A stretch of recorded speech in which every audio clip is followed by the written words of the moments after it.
Thank you all for coming here tonight. I'm actually very happy to see this audience, and I'm happy that you're all curious and want to know more about diversity or have something to say maybe about it. I will start with introducing myself. I'm Sobhi Khatib. I'm Palestinian. I live in Amsterdam since 5 years, and I have worked in the last 15 years or so mostly in human rights organizations. My background is psychology and human rights, but I have worked also in some media organizations and technological ones. And one of the things that you can see in those sectors that they almost don't speak. So when we talk about technology and organizations that talk about technology, they mostly don't really deal with the human rights. And when it's human rights organizations, technology is not really their topic. So tonight, I hope we will just tackle one side of this big thing called human rights, and we'll focus on diversity. To start, I would like to ask, how many of you here are actually in the tech industry? Can you please raise your hands? Great, thank you. How many of you are programmers? Wow, that's really nice. And I would just invite you maybe to remember, how was your classroom when you studied at university, if you have went to university? And I'm saying this because the numbers show that mostly women are minority in those classes. And for this, I actually spoke with a friend of mine. Her name is Nadia. And she was a student about 7 years ago. And she was one of only 10 women of a class of around 400 people. And she was the only one 2 years later when she decided to put a headscarf on. And she was the only one with a headscarf. And that also later on made few challenges to be employed. And here we come to the topic of diversity.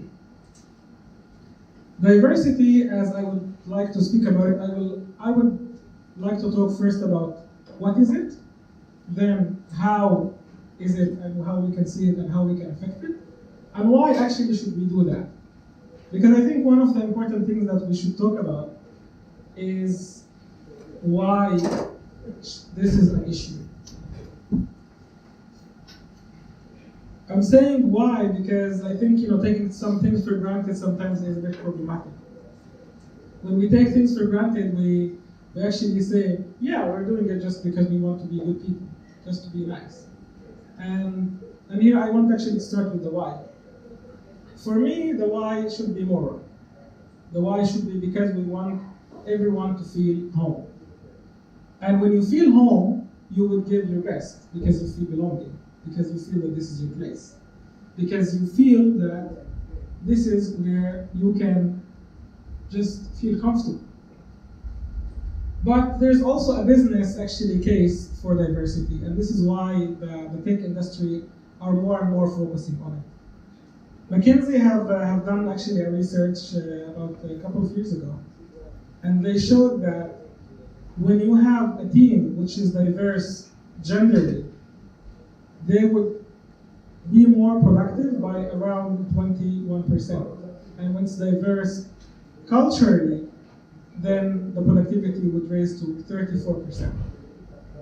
And this is just talking about those two aspects that they have measured. And of course, there are many other things to measure. Another thing, as we know, tech would always look for the best talents available. And if you exclude certain people just because of who you think they are, well, then you're just not tapping into this talent. And then you're missing out on being more innovative, having more thinking styles, having more people who would bring this change. So I would like actually to ask you to guess, and actually I also take this from our sponsor, who are the founders, are two women. What's the percentage you think, and I will give you some numbers, of female CEOs in the tech industry in Europe. If you think it's more than 50%, raise your hand. No? If you think it's around 40%, 30%, 20%, 10% of CEOs, 5% of CEOs, 4%, 3%? Well, it's actually 1%. It's 1%, and this is according to the EU numbers. And actually, the highest representation of females in the tech industry is marketing chief officer, and that's 21%. That's the highest percentage. And we're talking only about gender at the moment. We're not talking about any other aspect of it. And this is also to show how sometimes we are shocked only by the facts, only by the numbers. And it is actually not shocking when you go back historically, and my friend here made me actually realize that I want maybe to put it in a historical context. So, if we will go back to the 50s and 60s, when there were like more women actually in it wasn't really tech industry, but it was, let's say, computers industry, there were more women, and they were on the rise. What happened that in the 80s, when we started having more systems that can allow the common person to do some things, games came. And when games came along, the game industry needed to choose where to put the games, because all the stores of toys were divided, pink and blue. And so they were like, okay, let's just put it for boys. It was almost very random decision actually at the moment, back then. And when that happened, that affected very much the gaming industry and also the tech industry. And this shows sometimes the randomity of history and how things can just go in a weird ways, the way they went.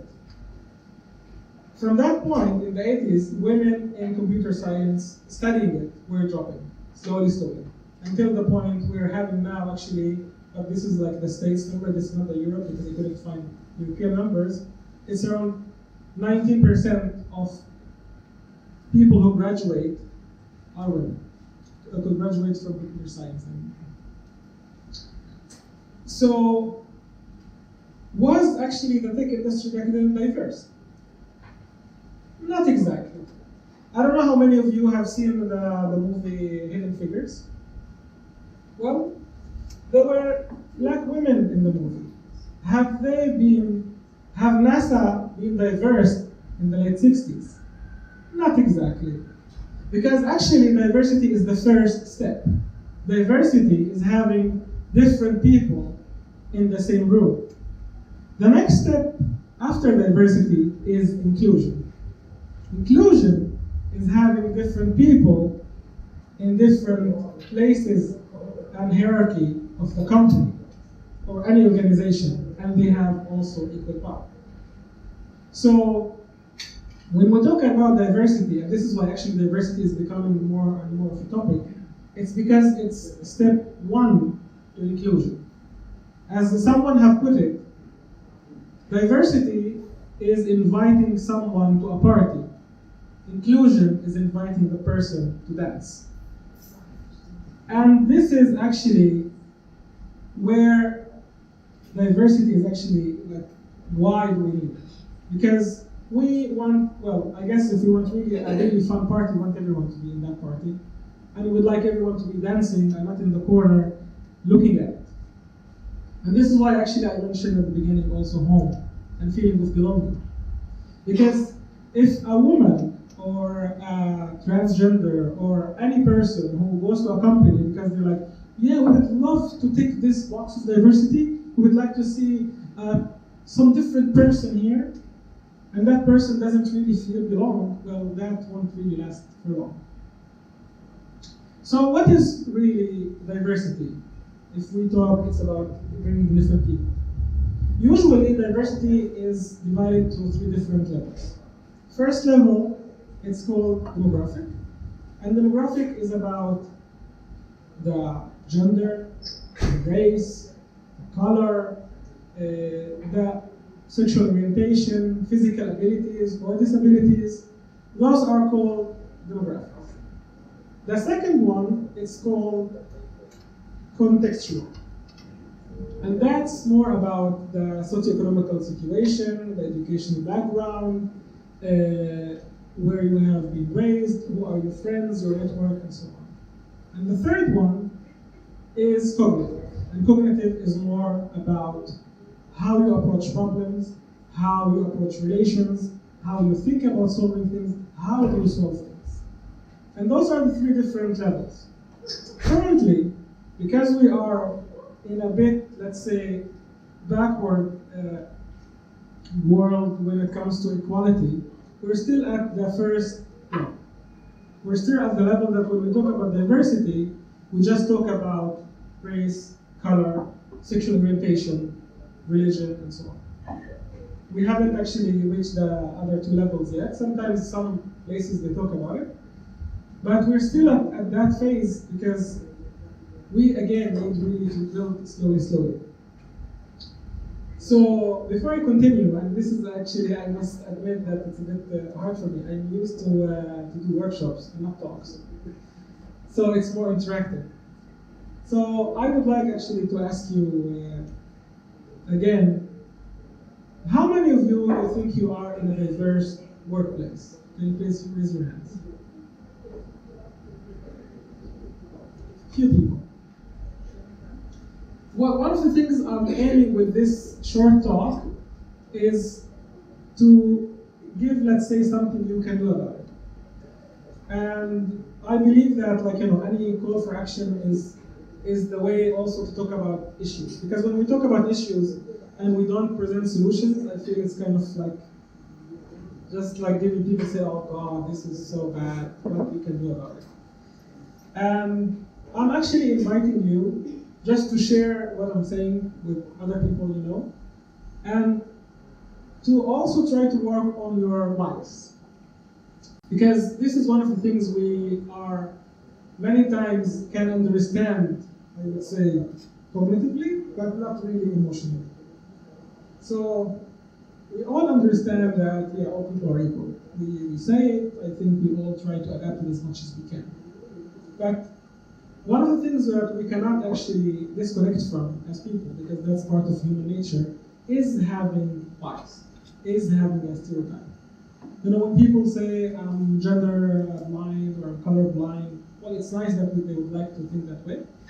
But we as people, the way we are built, is to categorize things, because categorizing makes things easier for us. So we do it. And it's good just to be aware of it, aware that we do that.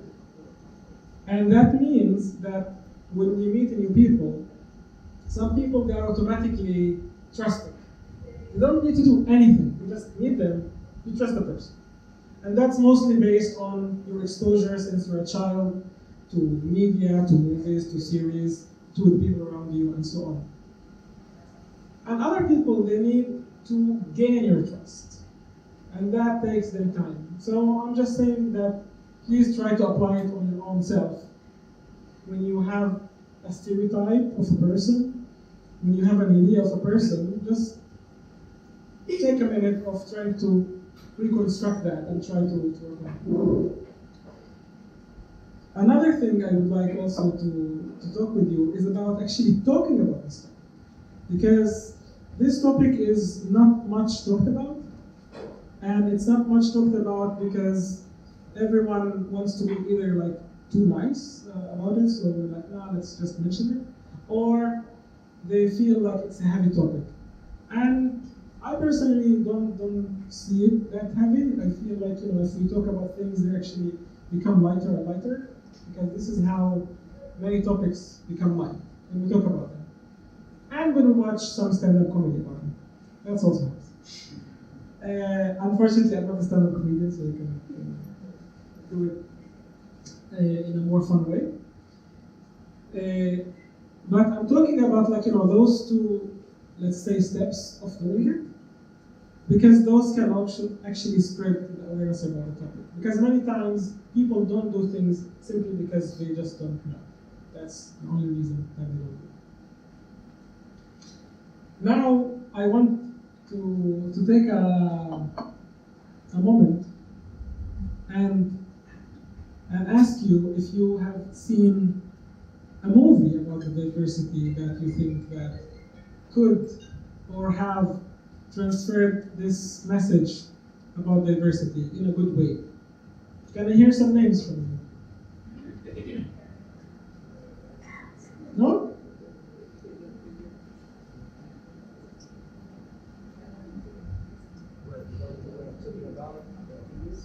Okay, Hidden Figures. Other movies? French movie. Qu'est-ce qu'on a fait au bon Dieu? I don't know that. The actors has a lot of roots. Yeah. North African, Asian roots. They all live in France, Paris. Yeah. It's like a melting pot. It's comedy. Nice. Thank They you. try to represent the Great.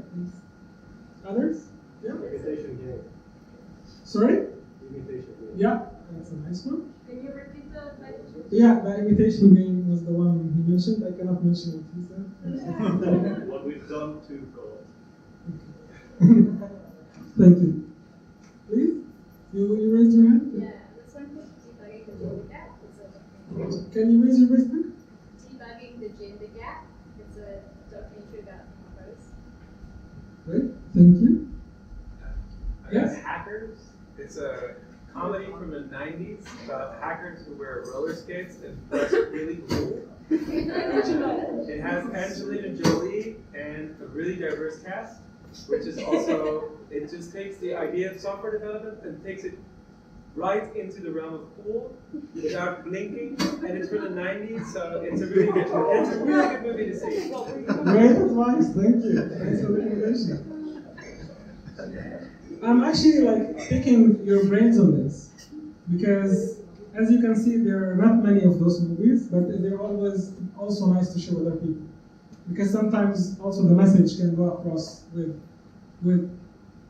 something light, I would say, as a talk or as a movie, and also to help maybe sometimes reconstruct certain images.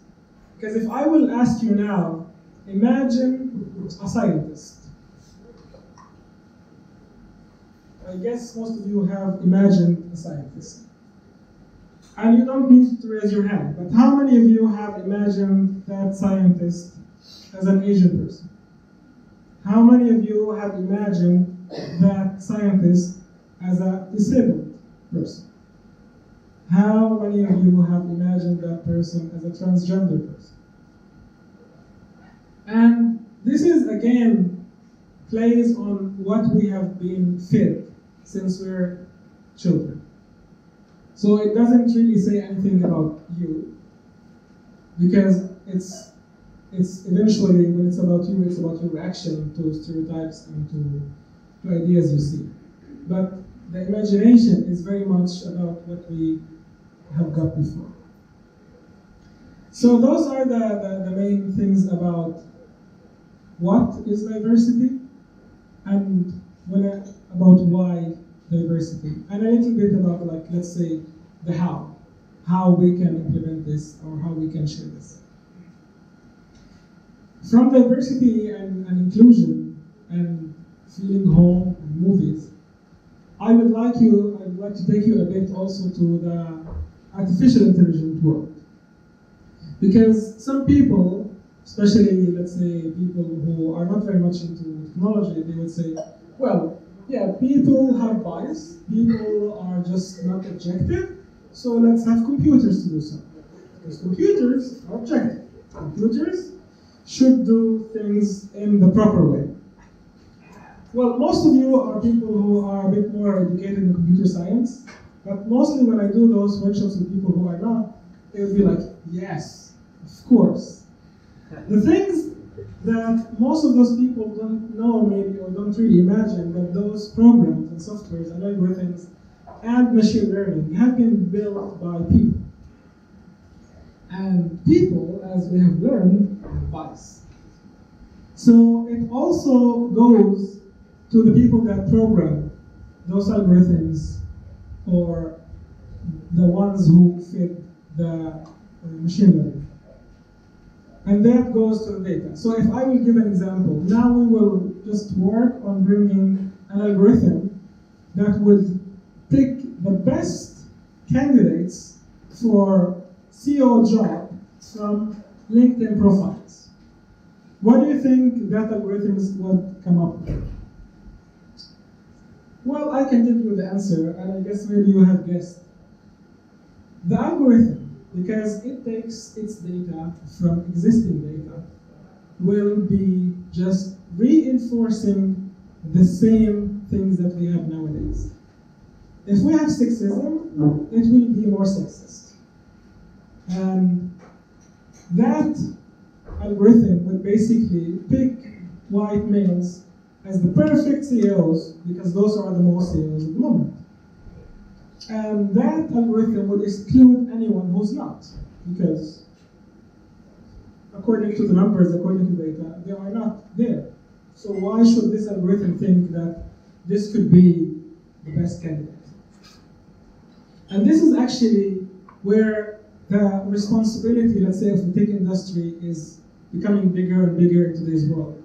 Because we are living more and more in a world dictated by technology, and more dictated by different algorithms and machine learnings that takes the data from what's actually there. You know, I don't know how many of you knows about this. Microsoft have released on Twitter 3 years ago Thea. I don't know how many of you have heard about it, because Thea have been online only for 24 hours before Microsoft pulled it out. And for those who laugh and know about it, well, you can, for those who don't know, Thea was pulled offline after 24 hours because it became sexist, anti-Semitic, and just very much insulting every single person who's not a straight white male. And that algorithm was just feeding from the reactions of other users on Twitter.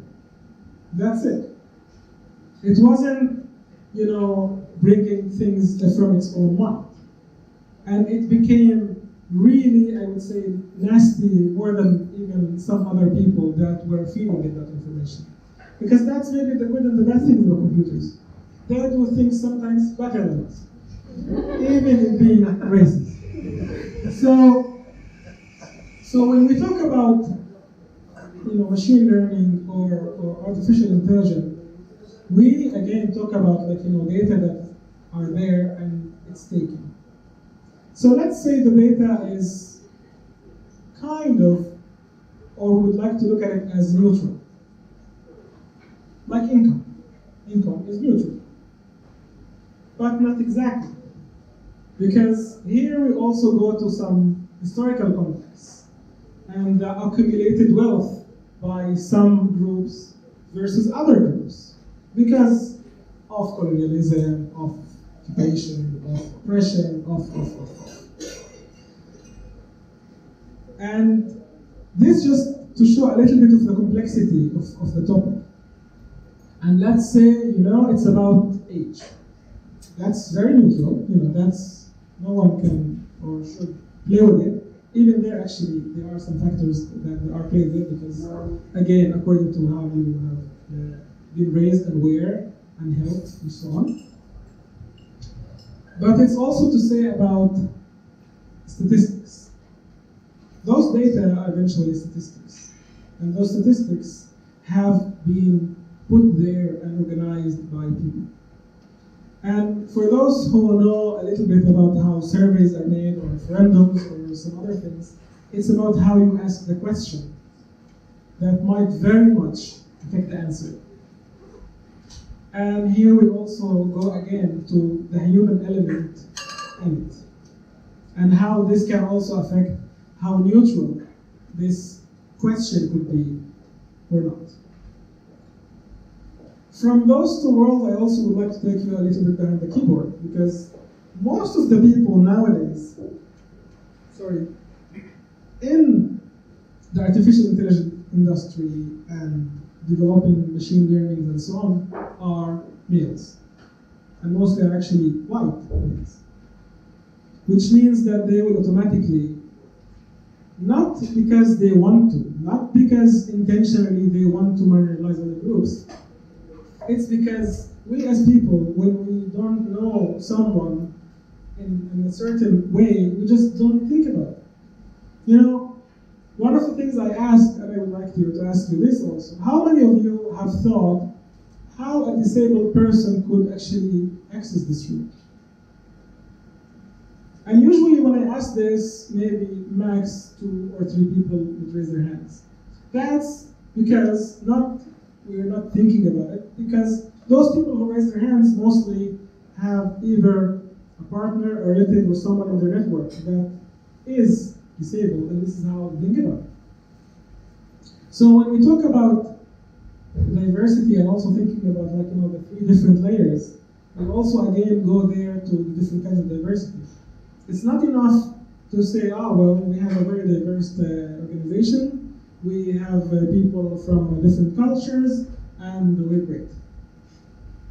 Because you need also to think that maybe all the people you have are actually from the same exact background, the socio-economical background. And then you're actually dismissing other people. And I'm not saying here that every single organization needs to be having the full spectrum. But having a bit of diversity would help also people to think about other aspects that usually are not thought. Talking about that, one of the things that sometimes I talk about when I talk about human rights and technology is about online gender-based violence. And I talk about this topic because for many people, but what does this have to do with diversity? That's a different topic. It's all connected eventually. Because part of the violence is emotion. Part of the violence is actually happening by not including people. And part of the problem in not having people who would feel home, let's say, in organizations that talk about technology, is because they are afraid. Women, especially online, are very much, I would say, in danger because there's a lot of violence against them. And that happens sometimes intentionally, sometimes unintentionally. And that's another thing just to keep in mind when we talk about also raising the awareness about this topic. Because even sharing sexist jokes is violence. And I'm saying this because I actually heard from a friend that she works in a company, a tech company, that her male colleagues were just joking about something around her body. And they found it as an innocent joke. It wasn't harassment, in their opinion, it wasn't anything else. And I'm mentioning this just to say that sometimes jokes also would make you feel uncomfortable. And I know that for some people it would be like, oh God, this over politically correct world, I cannot say anything, I cannot do anything. Maybe it is a bit harsh for some people, but if we want everyone to be, let's say, joining that party we're talking about, maybe just to be thinking, would I have done the same joke if my colleague was not male or not female, or not, I don't know, from this culture or another? Because if you make that small question in your head, that can help you to think about the bias that you have. With this, I think I would conclude, and I will just say again, it's all about awareness and raising awareness. And I don't know if we will have questions or that will be in the panel, that's more Fabi would say. But from my side. Sorry? Okay, great. Any questions?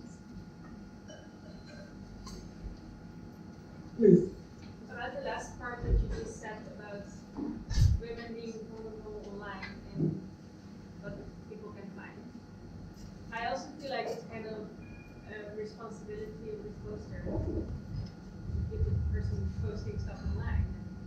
I very deliberately do not post pictures in bikinis on my open Instagram account. Like, that's a very obvious choice for me not to do it. So what, like, how do you relate to it being someone's decision to post it and knowing that everyone can find it and someone joking about it? Yeah, well, it's a good question, and I think it's for me it always comes to common sense and what you feel comfortable with, because I think one of the things that makes some people don't feel like sharing those things, sometimes it's out of privacy because they're like, I'm not sharing this, which is fine. Sometimes it's out of I don't want this to be used against me, and this is where I think that problematic starts, because if it's coming from a place of like, it's private, I don't want to share it, it's a great place, because it's your own choice. But if it's coming from a place like, oh, maybe someone will do something with it. Yeah. And this is actually the whole, let's say, how it's called, porn revenge exists. Porn revenge, for those who don't know the term, is usually blackmailing using videos or pictures, mostly by exes against the ones who became the exes, just to extortion them or punish them because they left them, or so on. And it's always about like why you do it. And this is why it's really about feeling that you have the choice. And this is, I think, the main thing. Because if you live in a world where you feel like, well, I can do it if I want to, and I won't do it if I want to, that's, I think, what we're going to do, actually. Thank you. Please. I want to share a story about this. Like the image being used online by other people, that kind of stuff. It's actually pretty appropriate. 2 years ago. Oh, sorry. Sure. Turn it down. Yeah, that's cool.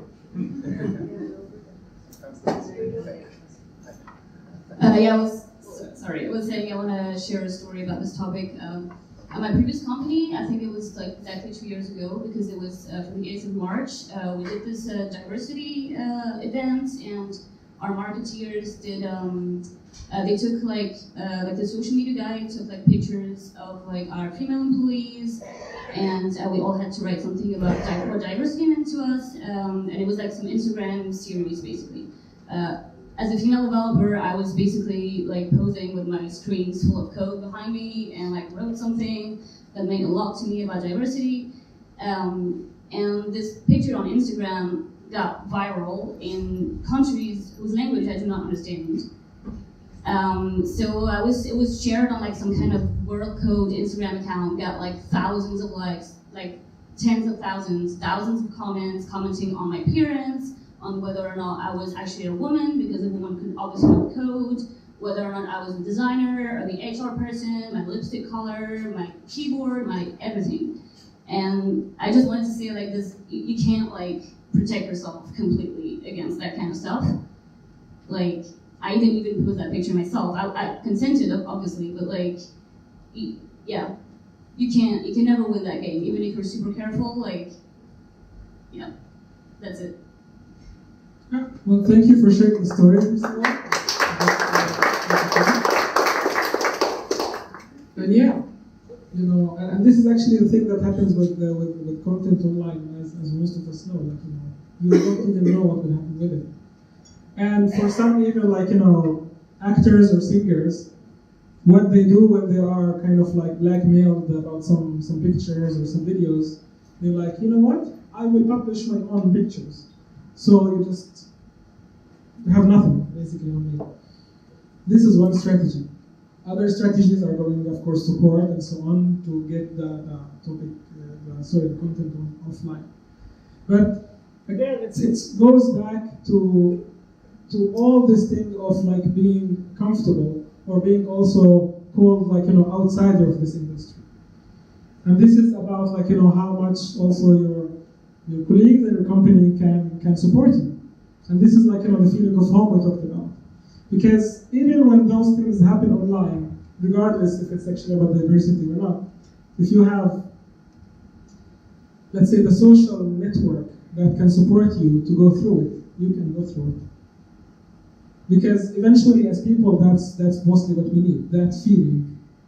And that actually the same feeling that the whole thing about diversity and inclusion is based on. Is feeling that you have a back. Is feeling that you don't need to guard your back all the time. And that's exactly what we mean when we talk about inclusion and diversity in any company, in any workplace. Thank you again for sharing. I have a question for everybody. Okay. Yeah. Yeah, I can do this.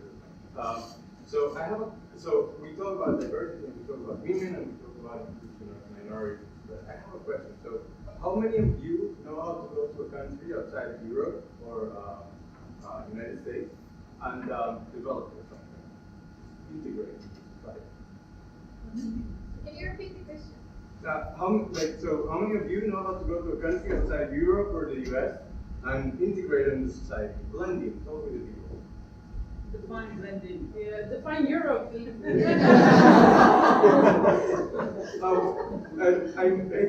just okay. So how many? Okay, so you work for companies, right? And these companies have markets. And when a company does something, they try to kind of work with people to solve a problem and to provide solutions for this market. And how many of your companies, their main market is outside Europe or United States? Okay, that's good. Okay, so the world's a lot bigger than this, right? Kind of obvious. And a lot of people don't have a lot of opportunities, right? When they live outside Europe or the United States. And if these markets grow, people that make $1 or $2 a day, and they make $10 a day or $15 a day, they have opportunities, right? And we work for technology to solve problems. I think there's a big economical opportunity in, I think, diversity, because then you can find a bigger, broader view of the world and work with things that are kind of more diverse, more inclusive, and by providing opportunities to more people, then you can have more of an impact. Well, thank you for your input. I think actually you have mentioned a nice point, because one of the things that sometimes actually comes up is talking about, yeah, but then if we are more diverse and we open this, then my job would be at risk. If this job market would be open for other people. And here I would like always to say it's a win-win game. It's not a zero-sum game. Yeah, make a bigger pie, right? Yeah. So it's very much so, because when we have people who have more opportunities, they will create more opportunities. And I will just conclude with one or two examples. One example is a Syrian entrepreneur, or let's say entrepreneur from a Syrian region, who actually created some jobs for some people. He was called Steve Jobs. And that guy, maybe if he was actually born in Syria, maybe he wouldn't have the same opportunity he had in the States. Because it didn't really rely very much on the first layer of diversity. It very much was on the second and the third. It was on the network and where he was raised. And this is again talking about opportunities and how it could be just like replicating. So I would like to thank you very much for listening. And if you have more questions, thank you.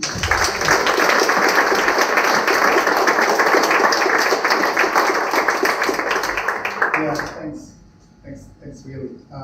Let's have a 2 minutes break, and then we'll keep going with this panel. Just the time to set this up and finish the call pizza in the meantime.